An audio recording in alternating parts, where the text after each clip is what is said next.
from the very beginning, at different states in a transaction, different people have different rights and privileges to act and create and manage different types of documents, which can either then be taken into the next stage, transferred to other parties, okay, or separately managed outside of our system. That's far beyond just the ability to sign a signature between two people.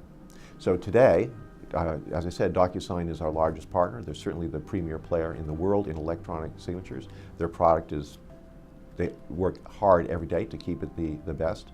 But when they're talking about moving with digital transferable records, that's our partnership. You can, if you're doing we have joint customers now in mortgage. We're moving into that industry, in lease, solar, security alarm, automotive. And we have 180 customers right now jointly with DocuSign. So we have other partners as well in other types of technology. So that's our relationship with them. They're able to do the contracting piece, but when you get into the negotiable instrument side of it, the transferable record side of it, when you execute those documents in DocuSign, they automatically come into eOriginal, and after they're executed, they're managed in our system throughout their life cycle. We had been monitoring marketplace lending since 2006. So in 2006, there were really only a couple that were Prosper and in Europe. SOPR was truly peer-to-peer, and the purpose of when you think about marketplace lending, marketplace means that there's a creation of a marketplace for those loans. Okay? And it's outside of the traditional funders. It's outside of banks and credit unions and financial institutions. The idea, individual people or small companies could go in and actually participate. Then it was so small and nascent, we were monitoring it, but we didn't see it coming to any size. Digital lending, marketplace lending, you can't scale that by going out to individuals. So these marketplace lenders, Lending Club, Prosper, SoFi, Marlette, most of the larger ones, then began to look at, well, where can I get better, more dependable capital that I can churn more quickly? Because these are originating loans. They're not banks. They don't have the money themselves. And so they began to look at getting chunks of money from the Goldman Sachs, and you get 30 million from Citi or this sort of person, another financial institution. And they began to look at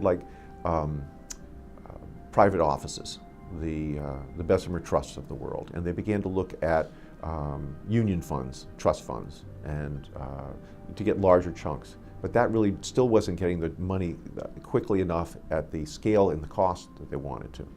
So when they needed to get out into the secondary market, they needed to get out to be able to securitize these, to lower their cost of capital.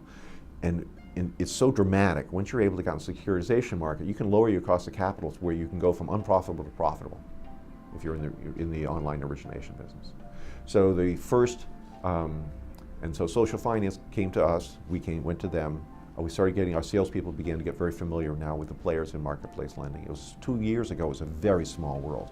So SoFi in 2014 had done no securitizations. We were able to work with them and map out a process where they were able to very efficiently go through that process of being able to get their assets out in the secondary market. And they did 6 or 7 securitizations in 2015 for a little under $2 billion. That sent a signal to other players in the market that the eOriginal had this capability. So what we saw as we came into beginning of 2016 is a much larger opportunity than eOriginal was going to be able to execute on. We've been looking at this in depth since November of 2014. We're involved in, with tech companies that are utilizing blockchain. We see ourselves partnering with companies that have blockchain, primarily either in what we see the utilization of financial services is more closed system, trusted system, blockchain ecosystems within different types of financial services applications, especially in some of the backroom applications. We have a customer which is in the timeshare industry that is looking to be able to use blockchain for monitoring a lot of their financial events and their audits. And they're looking now, how do we capture that information into the eOriginal platform? So we expect over the next year or so that we'll have aspects of blockchain that we'll be leveraging. It's always true in technology. You have a broad concept that will actually have specific applications, and it's the specific applications that are going to be able to be monetized. And that's still to be sorted out, but we certainly intend to be part of that. eOriginal is a platform. It's a small word, but it's very important. eOriginal has the ability to bring different people and different entities and different companies, different roles and responsibilities over the course of a transaction. Let's say a financial transaction, okay? So that's applicable wherever you are in the world. Almost everywhere in the world today, there's some form of legal authorization for electronic contracting. So they're kind of like beyond that. You see this with DocuSign now, opening 6 centers globally around the world. You see this now with Adobe and other players. In 5 years, what's happening in digital lending here in the United States is going to be in a much more of a universal or global state. We're looking at 5 years from now to be more global. That's going to be a slow process, because what we have to achieve right now is executing the business that's in front of us. Make sure that what we're doing is scalable from a both business process perspective, technology perspective, and customer service support. One of the things that has enabled the original to be successful is that we have extremely high ratings from our customers in terms of support we provide them. As you grow and scale, you grow by a third, you grow by half, you grow by 100%, over year over year or year over 2 years.